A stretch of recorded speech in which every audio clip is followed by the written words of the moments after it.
I never got a countdown. number Are we was up. live? Oh, no. Yeah, you gotta do your intro, bye. Oh! It stopped doing the countdown. I don't know what I'm doing now. You know what? Show's canceled. I'm off my Yeah. game. Whole show's down. Yeah, this is it. All right, guys, see you later. Peace. Hello, I'm nerds, still here. and welcome. Bit of a rocky start on this one. I didn't get my normal countdown. We'll blame Eric. That's Welcome fair. to the show. You got me a little off my game. My name is Travis. I'm joined, as always, by my fantastic co-hosts, Eric, Ryan, and Bones. And we're finally back to full strength after what seems like an eternity, if I'm being honest. Right? Most of 2025, at least one of us has been gone. Yeah, Ryan's internet is stable, which is fantastic given the conditions that Riodoso in. We were just discussing the level of Mad Max environment that he's been living in recently. Actually, I more mean, water than in Mad Max. I feel like it'd be closer Yeah. to Yeah, Waterworld. Waterworld, yeah. Waterworld, yeah. Yeah, and now if you could I just feel put like- some pontoons on your house, you'd be set, dog. I feel like Right? No, Ryan, it has Ryan's been absolutely place wild. right now. His internet provider kind of did like one of those things to become a saint. You know, it's like 2 miracles. Mm-hmm. The internet's still working. I Miracle thought it had to 1. be. I thought it would be 3. Oh, there's Miracle 1. I was like 2 more to go Yeah, then no, before Sainthood. No, it's only 2 miracles, isn't it? I thought Is it was 2 miracles 3. for sainthood? Look at me I'm Googling pretty the weirdest sure- thing I've Pretty Googled sure today. it's 3. We are now teaching. That's the sainthood weirdest on thing this you've show. Googled today. You haven't been on your computer much. I've Googled way weirder than that when I was at work. I'm rereading some of the R.A. Salvatore books, and so I Googled how heavy a 5x5 cubic piece of stone might be. Just Is it because heavy? that came up in one of the books, and I was just like, how heavy could a 5x5 cube possibly be? 10 tons is the average, in case you guys were curious. Holy shit! Yeah, it's a heavy rock. To answer the previous question, y'all are both kind of correct. So officially, it takes the authentication of 2 miracles. However, the number of miracles performed in order to get the attention of the Vatican can vary and is likely 3 to 5. So look, whatever your company's called that's giving you internet, Yeah. they're- one down. No, Yeah, they're they Miracle have One. actually, I will give them credit. They've been putting in some serious work to make sure everything's still up and running. No running. No running. So, but I am happy to be here. It's gonna be a fun episode. I'm excited. We're talking trading cards. And Bones is back from Alabama. I'm glad. Again, Woo. we were talking about we're glad you made it back safely. I wasn't worried. Bones doesn't have any cousins there, so Always an up. Yeah. plus. I went to Alabama. I'm not from Alabama. Let's just clear that up right now. Roll But Tide. in any case, yeah. Winston Taylor, if you're still watching the show, we're sorry. We do have I some know you're from interesting- Alabama. It's my bad. Yeah. We do have some interesting nerdy news before we get into the full topic. Obviously, we're doing TCGs and entry-level geekery tonight, but we have a lot of odd geek news, and I think we should start with Travis's. Actually, I feel like that should be like last because that's like Yes. the more like serious kind of thing. I don't really have news. I want to make a correction for my Vampire Bloodlines episode. I thought the 2 DLCs were going to be Nosferatu and Gangrel. Turns out it's going to be Toreador and La Sombra. Oh, And also, yeah, which is Whoa, cool, that's right? really good. Also, there's been a lot of flack for them being DLC on release, and so the community dev in their Discord said we've heard your feedback and are going to make adjustments. So we'll see if they're still going to be DLCs or not, or maybe it'll be cheaper. I don't know. We'll see what happens, but they're at least listening a little bit. This may make me seem like a gigantic dork, but is it Toreador like the opera? yes, Yes, actually. yeah. Okay, I just wanted to make sure that I was. Okay. You know, I will also admit that having the 2 extra clans as DLC at launch that you had to pay for does seem like very greedy, very cash grabby, and kind of blatantly so. I am interested to see what the I dev mean, team Know decides your to way, do Star different. Wars Outlaws. Yeah. I mean, you say that, but it's like a normal practice. Like even like it's like a premium edition. Like look at Space Marines 2. They did it too, right? They have Yeah, a bunch of DLC stuff at launch. And you could either buy the premium pack or the premium game or whatever. Yeah, with just the like common bonus, practice now. character I don't like packs and it. Skins. yeah. And, It is and I'd common rather practice, they didn't. though. But what are you gonna do? Yeah, what are you gonna do? So the next little bit Just of buy news the that I regular have. game. That's Yeah. No, I'm gonna buy the La Sombra. I gotta play La Sombra. So Yeah, once La Sombra's on there, it's absolutely. like, oh, yeah. I actually Easy have 2 peasy. pieces of news. Can I do my lighthearted one first? I feel like I'm Yeah, always the mine one that has isn't- to tell the bad news. Yeah. Mine Yeah, isn't you're the bad news good guy. news, or really, it'll be good news to some and bad to others. So go for it. What do you got lighthearted? Jump Ship has changed its name officially to Jump Space, and Oh, will that- be launching next month. So Yes. mid-September launch for that game. I believe everyone here has played the demo. Very yeah. good Love- game. love that Very game. good. Solid. So I'm excited for the full release and the full launch. Like I said, just make sure you guys are aware the name has changed from Jump Ship to Jump Space.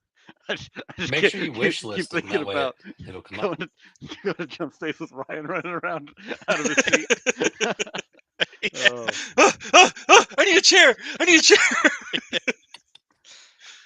Fortunately, they kind of gave me an engineering chair once we got to a point, but it was on a toilet, but it counted. So Yeah, if it's gonna got a take it. seatbelt, I mean, yeah, my thing was like, if you're installing seatbelts on a toilet, I'm like, how rough is the food? I mean, I'll that'd need be a that much before. better way to travel. Just throwing that out there. So to follow up on the Jump Space update, I am excited to kind of let anybody know. Anybody listens to the podcast that's interested, you probably already know this, but Helldivers 2 has finally come to Xbox as of August 26th. And so officially calling all us old fogey ODST and Spartans, let's get down there and spread some democracy. Didn't they release some like Halo skins to go with it? Did they? I didn't hear Halo about that. inspired skins or something like that. I would be totally my down god, for I gotta that. look at that tonight. Yeah, I'm very, That's- very now excited. that's unconfirmed. Don't quote me on that. I think I heard. I mean, a I don't rumor or quote you a saw lot, something. so it's okay. I think it was something I saw briefly on TikTok when I was doom scrolling on my lunch break. Oh, there you go. TikTok's weird. It's like 50-50. Is it AI or is it not AI? Mostly Now the AI other now. side. Real quick. So my only thing is someone actually responded to one of our shorts that kind of got big. It was Travis talking about McDonald's and all the food wasted. Jordan Walker, 2804, said, "Think of the children they could have fed. ... Scratch that. Think of the children they saved." Laughing face emoji. Yeah, it's like technically it's So- not Jet food. diabetes. No, that is fact. And we should do an episode at some point on food wastage because man, Good that's joke, wild. stud. Good joke. I appreciate that kind of humor. Dad The last jokes are piece, always great. last piece of nerdy news that I have. Generally, I try to keep it to some of the unplugged stuff. Both of my pieces tonight are definitely plugged in. But season 4 of Critical Role, for everybody that's involved with that kind of thing, has officially announced that not only is Brennan Lee Mulligan going to be DMing, but they're going to be sticking with a D&D 5th edition instead of moving into Darrington's Daggerheart, which has a lot of fans concerned and confused. And I know I'm one of the ones that is kind of concerned on what kind of influence Hasbro or Wizards of the Coast is having on Brennan Lee Mulligan and the Critical Role team. So we'll have to see how that goes. I am excited for season 4, regardless of which set they're using. So My suspicion would be better lawyers. right, ain't that a fact? I mean, what I'm going to throw out there. Fifth edition's gonna they're gonna stick with that just because it's the biggest one. It's gonna they probably get the most support from Hasbro compared. Access to so they're- Pinkertons. Yeah. They're not gonna move on. I mean, just look, to throw okay, back so- to the Magic the Gathering debacle. Just and I don't- because they might come into your house like the FBI looking for some fucking playing cards Yeah. doesn't mean it's the end of the world. And the trash, by the way, they confiscated his trash. And just for the Honestly. record, we are going to be talking about TCGs. Wizards of the Coast is going to be coming up during the episode tonight, and that does not make me balk at telling you how much of a piece of shit that company really is. Yeah, they So- can't be. Okay, not the views I of don't the say- show. That's the views of the individual. Yes, Wizard- that does not appropriately represent Crossing the Nerd versus opinions at all. This is simply Ryan, and I'm not afraid to tell him again. Ryan thinks you're a piece of shit. Also, Bones agrees. Yeah. yeah. Also, Okay, so Um, I just don't. I mean, I don't know. Capitalism. I don't Yeah. know. Well, and that's If I really could it, do it, right? I would do it. I spoke on behalf of every wrestling fan when I got mad at TKO last week for firing Karrion Kross. Right. Oh, I meant to look to see how good that did. I didn't see. I hope Well, it did and the well. good news is Tag my The Rock. yeah. My adversarial stance is really against Hasbro more than anything else. It is not against the games. The games are fantastic. A lot of the games development teams are fantastic and do really good work. Their artists in particular are amazing. I just think Hasbro is a dragon sitting on its hoard and doesn't care. I mean, fair. Yeah. All right. They are. Yep. I mean, Let's get into it. We'll cover my Well, that last piece of works. news. And I'm going to start this off with, as a podcast, we are wishing Stuart Smith the speediest and safest of recoveries. What happened to you was absolutely atrocious, and we feel for you and your family. For those of you that don't know, Mr. Smith is a professional wrestler. He works for a company called Knox. He was allegedly, since we have to conclude that, Since we have to add allegedly. assaulted on live stream during a wrestling event by an MMA fighter named Raja Jackson. The whole altercation started because Stu, who wrestles under the name Psycho Stu, mistook Raja Jackson for another professional wrestler, attempted to work an angle with him because he thought the reason Raja was showing up with camera crew was because he was a pro wrestler. A misunderstanding happened early on. They allegedly shook hands, kind of worked it out. Apologies were exchanged. He was told that they would work him into the show. At the end, during Psycho Stu's match, he was to run in, give him like a fake punch or a slam or whatever, and then they would restrain him, and he would come out looking big and tall, and having knocked out Stu. What happened instead is that Raja performed what's called an up and away, which is a single leg over the shoulder takedown. Slammed Stu and then hit him 23 times with probably some of the most I didn't realize nastiest that much. undefended haymakers. He lost several teeth. His facial bones have been broken. His jaw has been broken. Obviously, a massive amount of concussion and skull damage from that type of assault, alleged assault. So again, that was the big pro wrestling news. WWE has also become unaffiliated now with Knox Pro Wrestling during the course of this investigation. So again, we're going to wish Psycho Stu a speedy recovery, and I hope we see him in the ring again one day. But if not, he's also a get it. fellow Army vet. So stay strong, brother. We're rooting for you. Yeah, it was brutal. If you've got It like was a vicious. soft constitution or something Oh, like that, don't look. I wouldn't search watch that the up. video. Yeah, I had a hard time when I watched it the first time. That was pretty rough. Yeah, it's And we are it not is. individuals with soft constitutions. It is a rough video. No, I got a pretty strong stomach, and that was that was awful. That was awful to see. Yeah, that was Hey, awful. nobody wants to see that, right? Like, Yeah. The people that do want to see stuff like that need to be committed. yeah. There's something probably Or wrong with hugged you. more. I mean, Like they hugs should and have been fixes. hugged more earlier on. Yeah, I think Probably. it's too late at that point. Yeah, I feel like I without Yeah. some serious True. intervention. So yeah, that was again. At some point I'm going to provide just happy and fun news. I don't know why this seems like the Yeah. last 6 podcasts. It's been like, well, Travis is going to talk about something atrocious.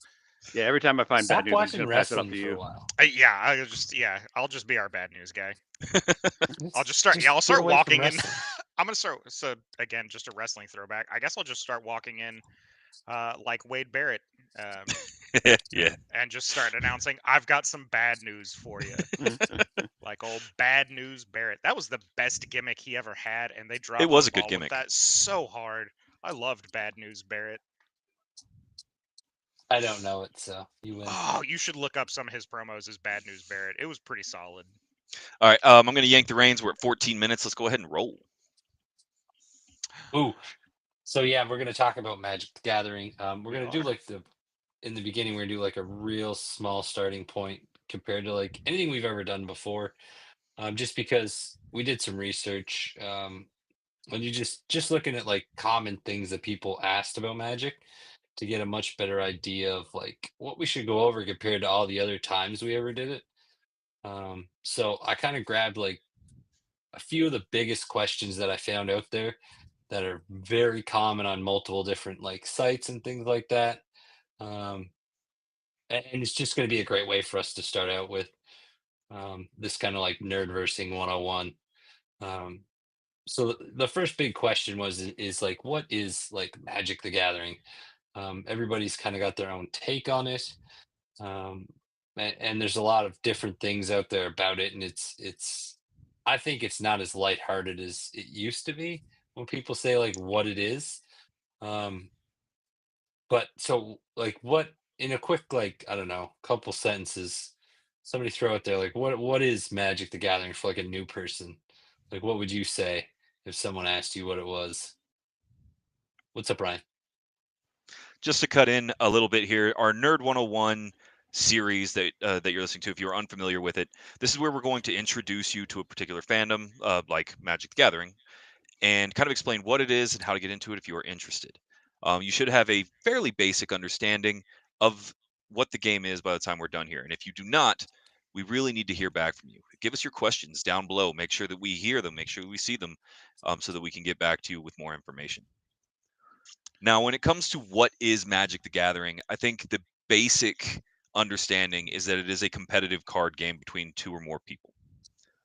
I think that is the most cut off all the flack I mean, stuff. that's just what a trading card game is. Yeah. You can say what is Um, Magic the Gathering? Magic the Gathering is a trading card game where you are a wizard that summons spells, casts spells, or summons things to fight for you. I'm a Like, mighty wizard outside of Magic the Gathering. See the beard. The Yeah. beard tells you So that I have the become a basic mighty thing with wizard. Magic would be it's a trading card game. It's got all kinds of different card types. Each game has their own. With Magic, you're looking at land, you're looking at creatures, and then you're looking at sorcery and instances. That's the I easiest think way to say it, but it's much more complicated than that. But like yeah. I said, we're trying to stick with the basics. So like those three Well, things are the big things you're going to see with your Basics you can deck. actually I think you can divide it down to just 2 main categories. You have land, which you use to generate resources to cast spells. So you have your land cards and then your spell cards. And I think sticking with those 2 categories, because obviously there's going to be subcategories in each one, but that'll but it get you does. a general grasp. I think that it is an important start for a basic understanding. No, is that if it isn't a land or a select few other cards, then it is a spell. Yes. Because that is a basic understanding. Now, I think that it is important to kind of address the first hurdle that a lot of people are afraid of when they're looking at Magic the Gathering, or actually trading card games in general. And that's going to be how open, how transparent the aftermarket is on cards. So you're going to hear stuff about the $1 million One Ring and thousands of dollars for cards and how expensive these decks are. That is None of not the game. none of them are transparent. They're actually made out of little like sheets of cardboard. You can't see through them at all. They're actually pretty. You can make your own with a good printer. Yeah. But They still wouldn't be transparent though. Yeah, it's still not Yeah. gonna be transparent. But no, I'm it just is saying it is important to know that while you hear these stories and they are true, that is at an extreme level of competition and an extreme level of aftermarket value. You can play a perfectly good game competitively or non-competitively with spending pennies on the dollar to what those cards represent. Yeah, I mean, if you're just playing casually with your friends, you can just fucking get a piece of cardboard and write down the card on it. You know, like they literally have blank cards. You can do like there's like specific card printing stuff that you could do to do that. Like they're called proxies, right? You could do Yep. that for free if you Mhm. want to, like or very minimal costs, right? Yeah, So It is the whole a like cost. the value of cards and the expensive hobby that is Magic the Gathering, and it is an expensive hobby, Oh yeah. but only if you are going to be competitive or are a hardcore collector. Like that's Yep. Now, really all. I still consider it expensive, and I'm a casual collector. yeah. Bones dives into his comic books as far as collecting goes. I like the art on Magic the Gathering. I'm like, this piece of cardboard is looks cool. aesthetically appealing to me. Into the sleeve. Now, I do have to bring up for anybody that is trying to get into Magic, the use of proxies is controversial and sensitive amongst a lot of players. If If you're you playing are- a pickup game with the homies, Yeah. though, If you're playing with your friends, I almost guarantee you it's not a problem. There are people that have very strong feelings about it. I am bringing this up more for anybody that is looking to start playing at their local game shop or local geek hangout spot. Now, 9 times out of 10, I want to be very clear here. Usually, it's not a problem, and many players accept proxies because nobody's going to pay 10 grand for a card. However, make sure that you're not stepping on any toes or becoming a problem if you're just starting in a new gaming group in a public setting, and know what the stance is on proxies. I would just say, proxies are a little bit more advanced because it's going to be building your own decks when you're starting to do proxies. But Yeah. if you get to the game and you're in a store and you have proxies in your decks that say, "Hey, I have proxies," and if anybody says, don't play with us, then just don't play with that person ever For again sure. because they're a piece of shit. Yeah, Yeah. 100% So let's for sure. let's stick with so we've Yeah, got Bones got a let's- like, what strong is magic? stance on those. We have 100%. We're talking. We started with the what is magic question. We've kind of answered it. We kind of got off a little bit with some other things too. It's just important to realize, like, at its basics, like, kind of what it is. All Yeah. the games are very, very similar. Yeah. We're just talking the particular magic point with the lands and spells. Other games use, like Pokemon will be energy and whatever. But that's what this is, and then it goes into, like, obviously there's different structures for different games and things like that. But the next thing after, like, what is magic would be more of a, like, so the best way for people to get into it. We've Yeah. kind of already started talking about that in regards to cards. Now, one of the better ways I find, if you truly want to get into magic, is going to be looking at starter kits and things of that nature. Now, I 100% disagree with, like, you can buy those packages with 230 card decks and play each other. Like, I don't agree with that, just because that's not how anybody ever plays. I'm by no means a connoisseur of Magic the Gathering, but stick with the 60 card decks. You can get all different flavors, whatever you like. So that's something more to look at, so that way you can get a good starting point, and you don't have to worry about deck construction early on. So, Yeah, I think for Travis, you were players, first. players just starting, definitely go pre-con, 100%. which stands for pre-constructed. It's just easy to pick up. It'll give you, usually there'll be an insert in there that gives you the general outline of what the deck is supposed to function as. That way you can keep an eye out for any combinations and things like that. Most places will let you just play pre-con at the table. If you are brand new and don't know how to play, your local game store is a fantastic option. If not, those like combat and starter decks usually have a little insert again that's going to give you a breakdown of the rules, or at least the turn-based structure. Yeah, so that actually brings up my point that I had for our second question. Now, firstly, I'm going to open with telling you that yes, the rules in Magic the Gathering, if you try to dive deep on them, are extensive and very specific. I want to say the rule book's up to something like 800 pages, but that is an extraordinary circumstance. You need to know approximately 10 rules to play Magic. Ryan, define the stack. No, I'm just kidding. We're Yeah, not doing that. I can Let's define go. the stack. I can do that. I was a judge. But the important thing for me is I agree with everything that they said. The pre-constructed decks are going to be the way to go. Now you have to be careful. Some of them get a little expensive because collectors are weird. But again, if Go you're to playing at a Walmart. local game shop, see what everybody else is playing and find somebody to play with or somebody to teach you.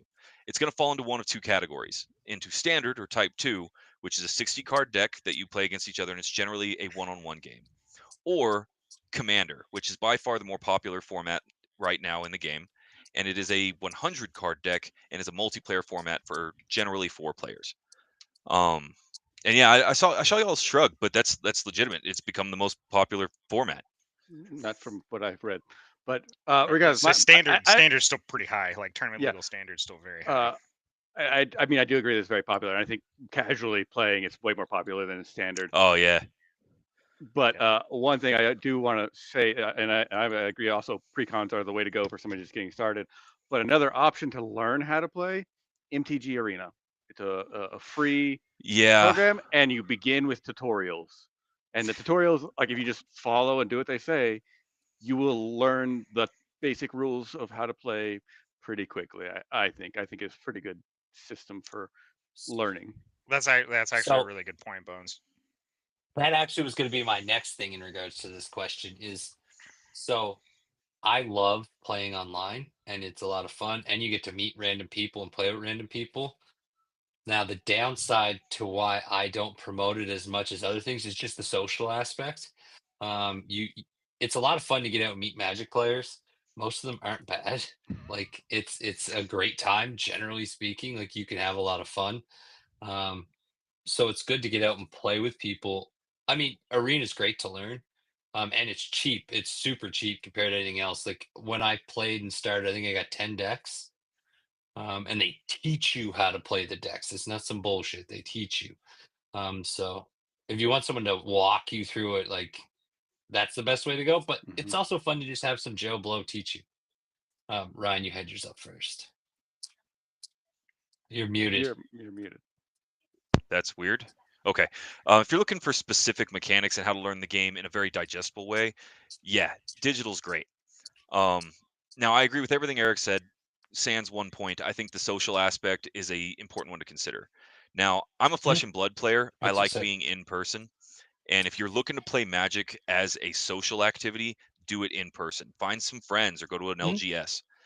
If you're looking to learn how to play Magic, Arena's great. Arena is a fantastic place to do it, but I'm going to warn you, it's got the same problems that every digital anything does, and that's the fact that the fan base is toxic as hell on the digital version.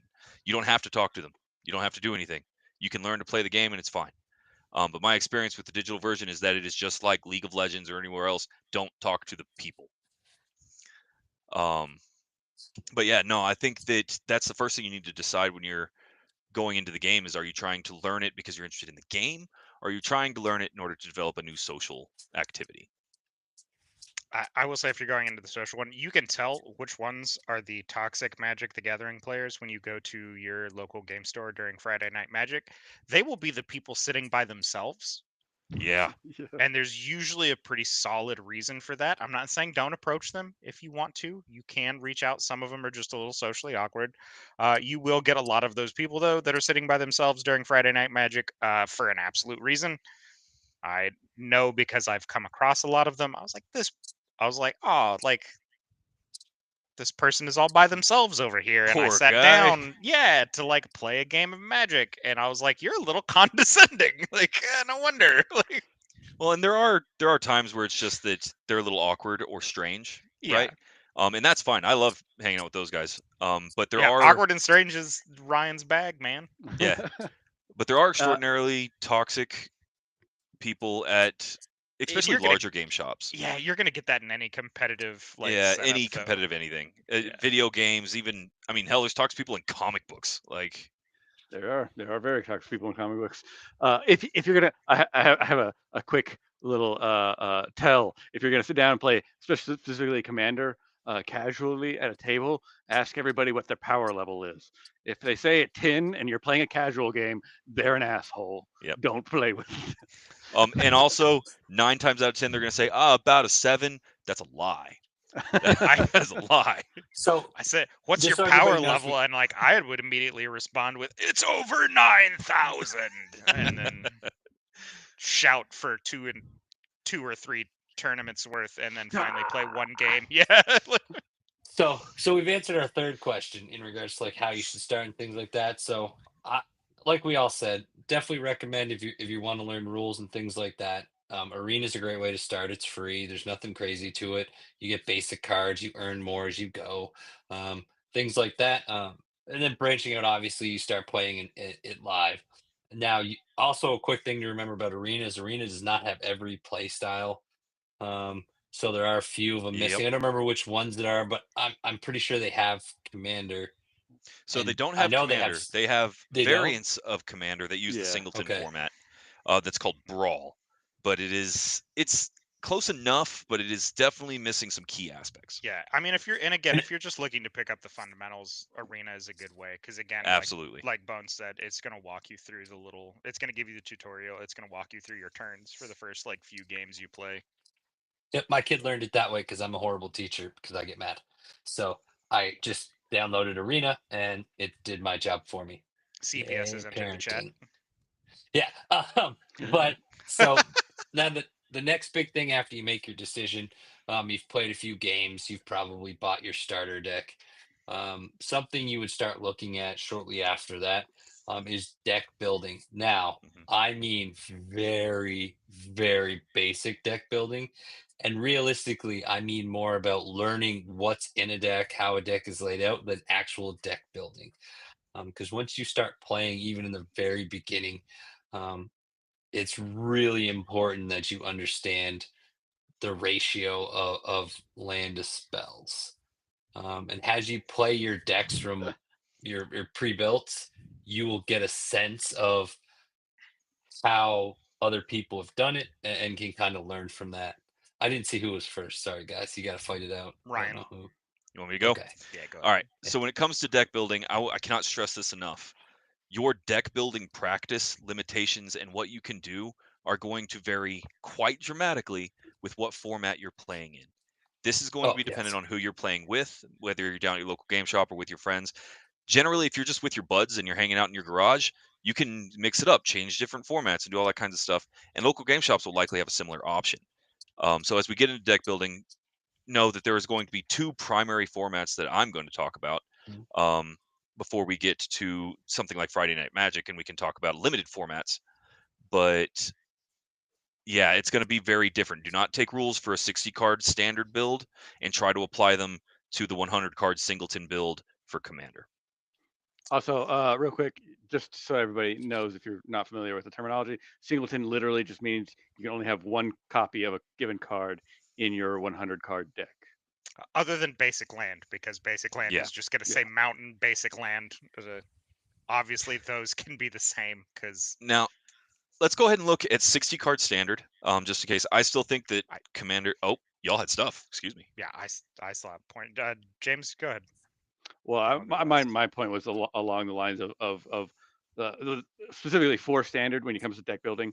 There's for beginners, there's like a very easy rule called the rule of 9.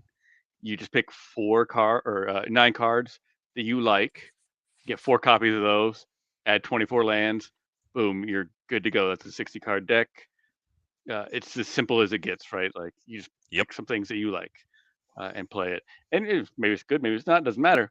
Just have fun with it. You could learn a lot about how things work that way.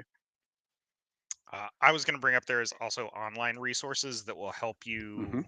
determine what's called synergies, which is how cards interact with one another, whether it's a high synergy or low synergy. EDHREC is a good one.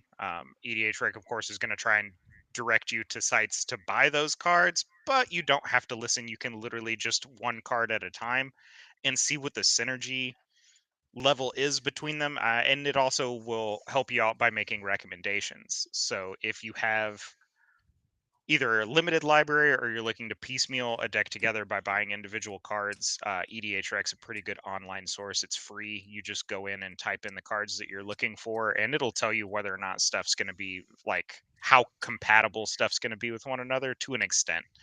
And it's based on data input by both people using the site as well as tournament decks that are recorded on EDHREC. So I'm going to slide in similar to what Bones just said. If you go into your local game shop and somebody says they're playing EDH, it stands for Elder Dragon Highlander. That's Commander. It's just what us old fogies call it. So yeah, Eric, what you got? So once you've gotten to this point and you're looking at your deck building, all these ideas are amazing. And then one thing I'll pitch, and this is not expensive by any means. We're the way we're talking is bare bones stuff, so we don't want to go with anything crazy. But your local shop, more than likely, um, they'll do what's it called, a draft, where Yeah, you can get where you can draft build a deck. So you'll get like a starter deck and then a few boosters. That is an amazing way, I think, to get into building a deck, because it's a forcing function to make you do something that'll make you a little uncomfortable. And then you have a better idea of what you're doing. And the nice thing is when you build this, you're all building it together. So like the last time I did it, everyone kind of not helped each other, but everyone did it and then like gave advice and things like that when we were done. So everybody kind of worked together at the end to just kind of point things out at the deck, like maybe look at this, look at that, try to improve this. So um, it's a rather cool experience where it's again a forcing thing. So if you're one of those people that you need to be forced in, like you got no time to do something, and that's when you shine, um, a draft kind of thing at your local game shop's a pretty good way to get your foot in there. I saw Fingers. I don't know who. I'm gonna my put him down. advice for draft is don't sit on either side of me, because I get frustrated about 2 packs into a draft and I will begin hate drafting. So you don't want to sit on either side of me, because I will ruin your day. Um, And I will Yeah. leave that entire tournament maliciously. I think one thing we forgot when we were talking about what Magic is, kind of the basics too, is the point of the competition, right? It is you start with either 20 or 40 life, and the mechanics of Oh. Magic is to whittle down and be the surviving member. And I'm going to use that as a segue to remind us that we have a message from our friends at Survive. We do indeed. How well do you really know your friends? You're about to find out. Survive is the card game where trust becomes your biggest weakness. Start as allies, end as enemies. Every round demands impossible choices. Save yourself or save your friend. Point the finger or become the target. Fast decisions, desperate moves, and pure backstabbing chaos. This isn't just a game, it's a friendship destroyer. Survive, available now in crime, medical, environment, and more editions. Let the betrayals begin. That was And a super actu- fun game. Yeah, Survive was amazing. dope. That was such a fun game. Yeah, I'm absolutely going to be buying me a personal copy of that because I need it and I need all the expansions. It's not quite a trading card game; it's more like a board game. But man, it's close enough. It's It's awesome. fun. Like I said, I had a good time when we Um, played Survive. Now, I did want to jump in because Eric is absolutely right. I wanted to bring this up as kind of its own section, but let's go ahead and talk about limited play for a minute. Now, to explain to you exactly what limited play is this is event magic. This generally will happen at your local game shop or hobby center on Fridays, what's called Friday Night Magic. Now, sometimes Friday Night Magic is just you come in and play the game. However, especially on releases of new sets, you are going to find two different formats of play. One called Draft, and the other one called Sealed.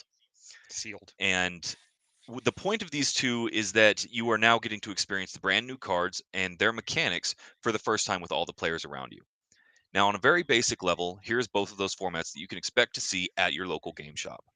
With Draft, the point of the draft is that you have every player sit in roughly a circle, and everybody brings 3 booster packs, which will cost you around $15 to $18. 1 second, I just want to correct myself. I was wrong about what draft is. Ryan explained it better than I did. I was talking sealed. Sorry, everybody. Still learning. Go ahead, Ryan. Sorry. So with those 3 booster packs, what will happen is you pick up the booster pack, you open it, and you examine your cards. Mhm. Now you can select one card from that pack, and generally Yeah. you'll take out the fluff cards and that kind of stuff. Yeah. And then you pass that stack to your left. And and if the it person- gets to me, I take either the rarest card left or one I know that is a high value card, and then I pass it on to the next person. And then by the end, I have a deck that doesn't make it past like round 1 of the tournament. But it's worth a lot. Yeah, but it's got some dollars in it. And so this will happen until you've gone through all 3 booster packs, and this will give you approximately enough cards to make a functioning 40 card deck. And your mana and stuff is not included in that. You do not need to pull mana from the booster cards. They'll have They'll like, have mana. boxes of mana for you to just go grab. It is probably my favorite format of limited play. Might be my favorite format in the game, but Commander is definitely probably still got the crown. Oh, I love Commander. Now, Sealed is similar, where you don't know what cards you're going to have. Instead, on this one, what you're going to do is you're going to get 6 booster packs, and you can build your deck, not including lands, out of those 6 booster packs. And then the rest of the tournament goes through. It'll be very obvious and clear by whoever's running the event on what your elimination tact is. Most common is double elimination. I've also seen it in round robin, and I've also seen it as a point accumulation, where you're going to play all 10 rounds, and then you get points depending on win, loss, and draw. I will bring up the point now By that the I've way, mentioned that a draw in draws- Magic the Gathering, very hard to do. If you pull Very one hard to off, do. let I've us never know. seen one. I've seen some, but I play with seen 'em. weird decks. Yeah, I've But- seen yeah, them Bones- accidentally. Bones makes them by design. So I made a deck Um, that's infuriating. Neither one of us are going to win, and you're definitely not going to have a good time. Yeah, I actually had a stack resolve one time in Hobbs, where I was up there with Big Rob, that gave all 4 players infinite turns forever. Oh yeah. If you see me at your local LCS, also don't play with me ever because I'm an asshole. Just FYI. I'm Yeah, not an Bones is that asshole. guy sitting by himself. At least we're honest. Yeah. Now, again, I'm going to reiterate, people build decks and play this game for different reasons. You need to decide what kind of reason you're playing this game for. If you're in it for a very competitive edge, that's fantastic. No problems. Just make sure you're playing with other people that are in it for a very competitive edge. There's no value in coming to a very casual game where people are like testing stuff with your power level 10 stacked competitive level deck. Yeah, I will Um, say you could still, even on like regular Friday Night Magics, you can find casual like pickup games. You don't have to have your ranking card. If you want one, get one. I think they're still free, if I remember correctly. Yeah, You last get your time I ranking checked. card for free. They are. I had one many moons ago, so I'm probably gonna have to get another one reprinted if I decide to ever. I have a I question. actually I have a question. What's a ranking card? So a ranking card is pretty easy to explain. It is you sign up, you are issued a individual, like a personal identification number that identifies you in the world of Magic the Gathering. That isn't just in the continental United States. This is globally. Obviously, it's divided up by region. As you play, you will scan your card or give them your information that registers you in the tournament, and you accumulate points just by playing.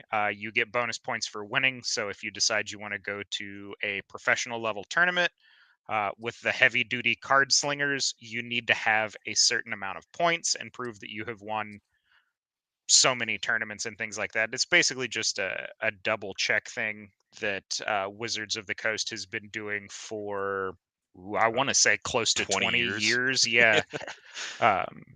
And that basically, again, it just keeps track of tournament players. I could probably tell you if they look mine up, my point total is probably like 5. I recall playing in like 5 serious tournaments and not doing well in any of them. So yeah, and to be very don't specific sweat here, it if you don't want one. You don't have to have it to play Friday Night Magic. It's just if you want to have it, because at that point you become ranked. I am technically a ranked Magic the Gathering player. It's a very large number where I'm at, but Yeah, The technically I important thing have to a remember, rank. if you need your rank for Friday Night Magic, like they'll help you get it when you're there. They will assist you with it if you need it.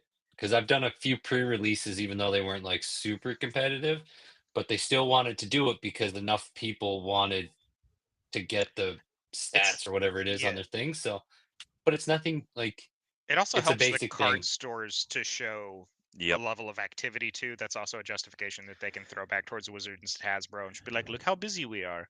And And you that's want that actually because then they get more pre-releases and stuff like that. exactly right. So it's And very prizes. important to support your local card shop because of that. Like when you're first getting into it, yeah, you can go to Walmart and get your fucking starter deck that's dirt cheap and just lets you play or whatever. But as you progress, obviously your card store is your best friend because it'll have your singles and everything else, and they'll help you get stuff and everything. It's very important. This is one time I will say to actually pick a card shop Yeah, just because this it is makes life amazing. this is an important thing to know as you're getting into it. If you are a player that is interested in getting your IDF or identification card so that you can become a ranked player, it's going to take a couple of things. First and foremost is that your local game shop or your FLGS will need to be a sanctioned game shop, meaning that Wizards of the Coast will have to have recognized them so that they can report your points and have official rules to run the events. It also Um, helps because if they are a sanctioned location to run these tournaments, it means that they will have a certified judge on hand for usually even during casual play, because they're also usually an employee at the store, but definitely for any tournaments or Friday Night Magic you go to. Yeah, well, and yeah. that's There's like I think yeah. Make sure if you want to do this kind of thing, make sure that they are. But also like most of them are these days. Like yeah. it's very rare to find a card shop that isn't sanctioned. There's a few here in the DFW that I go to that are not sanctioned currently. I'm But surprised. they don't honestly. run they don't run tournaments though, is the big thing. So why be sanctioned if you can just Well, still get your release material and not run events? it It also is very provides rare though.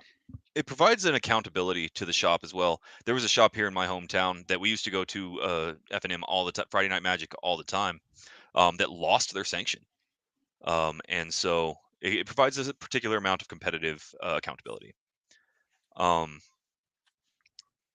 Which apparently they didn't have. I don't know. They didn't have it. Yeah. Now, again, Gotta be this is pretty where serious. I'm going to bring it back up. If you were looking to be a competitive player and maintain a rank and become recognized for that, Oh, if having you a have a certain good number paying of job. yeah, Okay. having a certain number of points will get you invitations to a lot of the grander tournaments. Tournaments that I watch on YouTube, like the Super Bowl. And I forget what the points is now. It varies. But you go into like the Grand Prix and But Worlds I and that would kind of say thing. that that's not for really beginners. So No, Yeah, if you're not for beginners. If you jump in and are knocking out ranked players like week 1, good for you. I You're also am gonna going to be bring up terrifying later on. you cannot use any form of proxied material yeah, if you are going into ranked. That's but right. yeah, And that's just to keeps players honest, because like, why would I not print out, a copy of Yeah, whatever. card would make my deck the best without.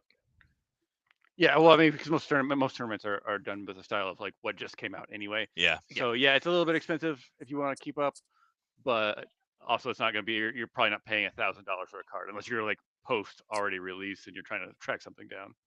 Mhm. So I haven't had enough time yet to look into this too much. It was something that I caught late into my research. One of the nice things that Magic did do that most people don't really think about, I would imagine, is they released this thing called Foundation. So what that's done is made it a lot easier for people to get into Magic.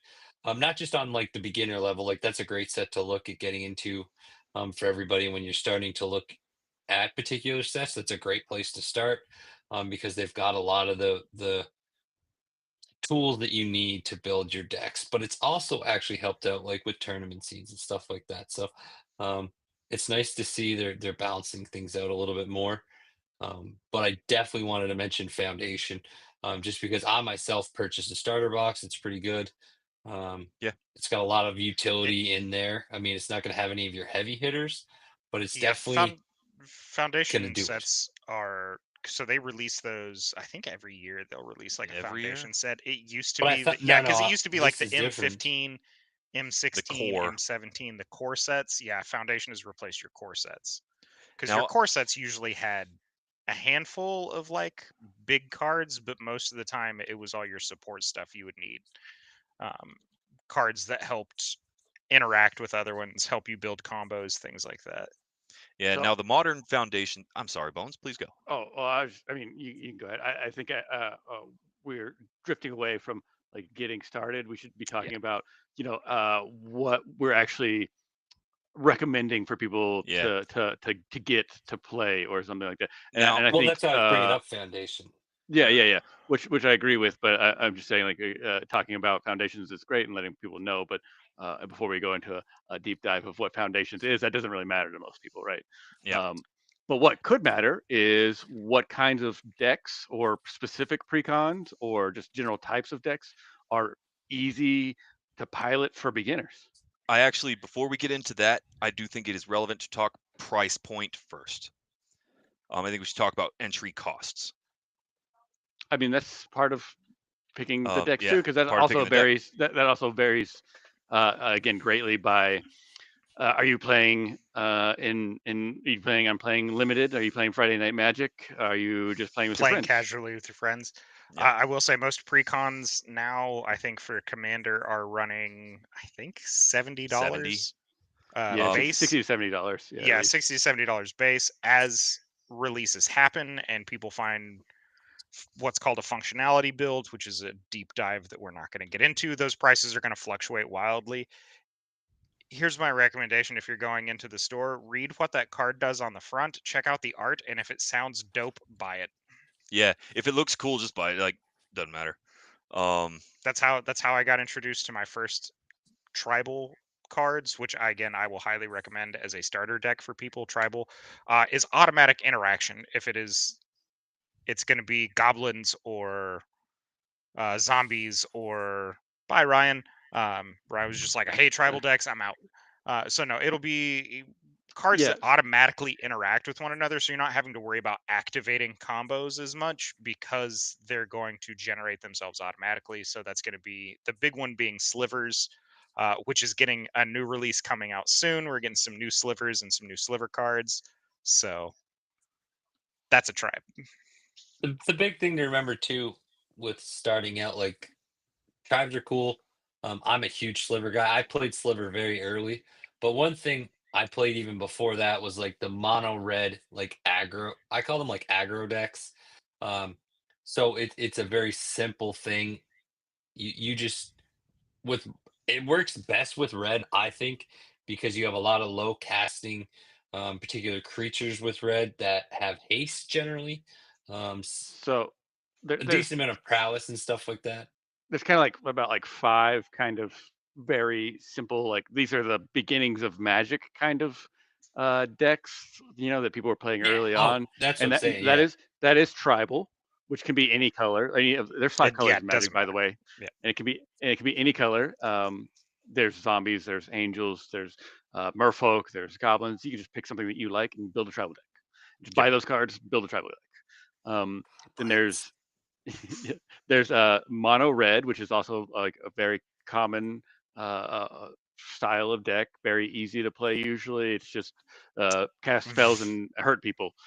Yeah, Usually cast spells and then usually be what they call like hyper aggressive. it's usually like Because what they they're would low call direct cast cost. damage because it's Yeah. you're just casting spells, not creatures, right? You're Burn- hitting sorceries, not creatures. Yeah, burn You're hitting decks. their life directly.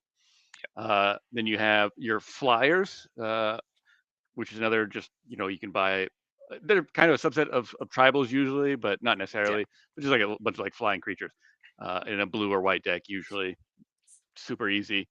Your green Stompy ramp deck, which is so ramp just means you're mana ramping. It means you're playing lands and you're playing other cards that let you play more lands. And so that instead of playing 1 land a turn like normal, you maybe play 3 lands a turn. And now you have, turn 5, you have 15 lands and you cast a giant creature and just destroy everybody. Some 8/8 dinosaur with trample, something. That's the whole point of Yeah. those decks. Also very fun, very simple. And then one of my favorite simpler decks is what you call the wide tokens, which is just play as many tokens as you can. And there's lots of cards that generate tokens on various ways. I like to just overwhelm people with like 100 1/1s. It's fun time. There's one other one. It's more complicated than the ones we've listed, but is not overtly complicated, and that's what's called a fish deck. And that lets you selectively pull things from either your library, which is your stack of cards that you draw from during your turn, or your graveyard, which is where cards that have either been killed on the battlefield or expended in some way, shape, or form go when they're not actively on the field. Fish decks let you pull from both, sometimes randomly, sometimes selectively, and are fairly easy to play because the whole point is to just put stuff out, pick it back, put stuff out, pick it back. I mean, I would recommend like those have a lot of like combos that you kind of have to figure out and learn how to play. Like, whereas the other ones are just straightforward, just play. Yeah, they're very straight. Like I said, The only fish thing I'll say isn't about Green outrageously Ramp, though, real quick, complicated. Green Ramp though is more complicated than the other one, just a little bit, just because you have to stay alive long enough. So you have to learn how to sacrifice your 1/1s to block. While you're ramping up. Like it's still easy. Like it's not overly complicated. Exist. You're a chump it is, block. but they usually produce you mana while they're there. So, but no, those are all your basic easy ones to do. Yeah. The only color I think is semi-difficult personally. Like I said, red's quick speed, fast. White's flying and things and healing. Blue is counter spells, slower play, flying, things like that. But black to me is the hardest, I think, to find a real easy way to play. That's a personal thing, obviously. I always had issues with it, but the other 4 colors I think are a little bit easier for people. Any of you that are looking to jump in, especially red, like red, fast haste spells, things like that, makes it nice and simple. But yeah, all the decks we've recommended, I think, are pretty good. Black has 2 really good tribals in zombies and rats. And both of those are very easy to play. The rats will automatically generate off of one another. The same thing with zombies. Zombies will either boost one another or some other effect that's easy to find on your card, so you're not hunting down a particular combo. Right. I was actually just going to interject that if you start stepping away from tribal, red actually becomes an extraordinarily difficult color. Red and blue both are designed to interact with mechanics in the game that are more advanced, things like stack manipulation and that kind of thing. And so with red in particular, you're talking about changing the order of attacks, integrating lots of first strike, and integrating a lot of instant speed interaction. Now, red is excellent at interaction, which means you're playing cards into the game against other people's cards. They're known for their burn spells, as long as you're not just goblin tribal. But I think that red ultimately, at the end of the day, becomes one of the more complicated colors if you're not tribal. Speaking of see, goblins, look up Goblin Cannon. Yeah.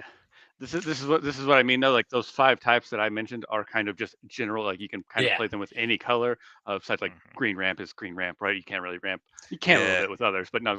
But all of them get complicated if you want to get complicated. Brian talked about red being complicated, but a typical stacks deck, which is a deck I would highly recommend staying away from as a beginner. Yeah, is like blue white. I know, so I play. But that's a typical color for that is blue white, and that's probably like one of the most complex decks you can kind of absolutely play. True. But I think that there's like every color has complexity in it that just it's fun and it's great to delve into. So maybe another way to get into it is just pick a color that you like, right? Like like they all have kind of themes around them. So like I like creepy stuff. I'm gonna play black. That's fine. Yeah, and you can get really good at it. And have we covered the general themes of the wheel? No, I don't think we have actually. No. A little bit, not like in depth. I mean, so your swamps, which is your black mana, that's death and decay. Yeah, death ambition. And decay. Ambition. Yeah. Your green is the forest mana, so that's going to be usually big, heavy creatures. A lot of your elves are all mono green. It's like druid stuff. Yeah, growth, druids, growth nature, is growth. green. Yeah. Mountain, which is red. That's going to be like your burn spells. So you'll have your lightning strike, magma, fireball. You'll also have like your goblins and different things like that. Giants, yeah. Dragons, a lot of your good dragons are all mono red. And emotion. Emotion, recklessness. Yeah. You then have white, which is typically a lot of your life gain stuff. That'll have like for tribals, that'll have your angels, that'll have your cavalry. It'll have a I was gonna say human, but humans have gotten so spread out on the color spectrum. Now. But yeah, and white is order. How werewolves ended up red instead of green? They're green red. Mind. Yeah, they're a lot of them are red. Trip me out. Anyway, and then your last one is blue, and that's going to be a lot of your like island is the term, and that's going to be a lot of your spell casting stuff. All the best counter spells are blue. Counters, removals. Yeah. Blue is planning and mind stuff. It's all about. Actually, I'd like to go over the 5 basic mechanics, so to speak, of each color. Kind of in the same order that Travis did. So black ultimately is about using resources other than mana. It is sacrificing creatures and your life in order to play the game. You reduce your life points in order to make the opponents reduce theirs by more. Green is all about big hits. It's about usually non-tribal elves not included, or tribal elves not included. Sometimes included. Sometimes included. Yeah, there's a lot of those elves that can get massive. There's one that gets +1/+1 for every forest you control. So if you're playing mono green ramp and then let that bad boy loose, that's gonna be a big boy. But yeah, so that's green's basic mechanic is to have more lands than your opponent and hit them with bigger stuff. You now almost red, said a swear. I did. Red is again, it's about manipulating the way the game works, but generally it's considered a burn. It does direct damage in lots of different ways, but it does direct damage to your opponent's life points. White, again, life gain is very common, but white is also known for what's called a wide or a weenie rush, where you have lots of little creatures with high synergies. Soldiers and angels are the most common. And then lastly, blue is about control. Yes, counterspells are what they're most known for. I actually think that's the least interesting and least interaction in blue, whereas it also does an exceeding amount of card draw and control of the game board, like keeping things tapped or unsummoning them. Or making people put things directly in their graveyard via a Yeah, which is mechanic called- called mill, which is one Yep. of my favorites, which is why Bones and I have a race to Boo. see who gets the best cards in their hand when we play, because I'm going to try and make him discard all of his good stuff, and he's going to try and take 4 turns in a row. Well, but and- also, with the way Magic is now, like those are kind of the mechanics that again were like built off those colors. So yeah, you can do almost anything with almost any color. with almost these anything. days. Yeah. And there's so many like multicolored cards. Like there's almost all decks these days are at least 2 colors. Very Mhm. Yep. very rarely do you see precons that are single single colors. Actually, the perfect example of that is I have a mono blue commander deck that is just beat stick. It's Krakens and Octopus and Serpents, and it's just big monsters. I have a mono black commander precon that is Necrons, and that deck is absolutely Oh, yeah. bananas. I've Yeah. played it 3 times, and it just dog walks people, and it's super easy to play. Like, that deck is outrageously simple. So if you're looking, it's expensive now, Yeah. but if you're looking for an easy Necrons one is a to just great pick deck. up, yeah. So what's called a monochromatic or monocolored deck is usually a pretty easy way to start. From there, honestly, it's not that complicated, especially if you're going to run, like, say, a red-green Basham deck. Very easy to play. They're called Um, aggro. Yep, it's an aggro deck. So yeah, multicolors aren't outrageous. Don't start with Except- the Windfall deck. Those are Yeah. not easy to play. Oh, maybe that's what we should talk. Maybe like things to avoid as a starter. yeah, solid. Something like Storm or Spellslinger gets really complicated if you don't know what you're doing. Yeah, Hard control Cascade decks. Yeah, Cascade decks. Hard control decks like Stacks, Prison Yep. decks. 5 color. Don't do I, it. I love my 5 color decks, but don't do it if you don't know what you're doing already. I right? have one 5-color deck, and it's probably the hardest one to get anything rolling on by far. Just do your single color to start. Yeah, I think that's or a A precon. single- like if you single to find two, Precon. yeah. Yeah, A good like, you precon could that's do your multiple color will precon, be yeah. fine. I will say that Bones is absolutely correct. I love his list. He hit most of the major ones. You can play nearly anything else. I would avoid Stacks and Mill both. I would avoid Stacks because it's really difficult to pilot appropriately. I would avoid both Stacks and Mill because nobody wants to play against that, and you just won't have any friends. Make your life very complicated Yeah. and build a blue-black yo-yo deck. Because I have been playing for a very long time, and sometimes I mess up my own yo-yo combos. Shout out to Ugly on Blue Black. Dude, his yo-yo deck, it makes me so mad because he'll put his cards in my graveyard, and I'm Mhm. like, I don't like this. Like, All right, folks. So we talked about it. We did some stuff. yeah, It was a lot of fun. You we got the remembered to do our thing basics. for Survive. Yeah, we remembered this time. So Survive, we appreciate you and respect Yep. you. Love Survive. Y'all they're are great. They got a lot of good feedback. They went to one of the recent events. Gamescom, wasn't it? Yeah, and they had some stuff there, and they gave out some cards and stuff like that, and they did well. I'm glad they're So it doing was well. nice to see. And then make sure you're checking out the armory for us. It's where you can, obviously arm up before any adventure with us. We got some decent stuff there. And then like, subscribe, hug, whatever you want to do. Send virtual hugs. They work. Yeah, all that anything fun like that with algorithm us, stuff. Yeah. It's really needed, guys. Like, I know you hear it everywhere, but it really helps us grow. It helps us do what we do. All that interaction, all that algorithm stuff is great. Even if you're just leaving us on mute in the background of your computer, that is so appreciated. So I want you to hear me. I'm not gonna lie.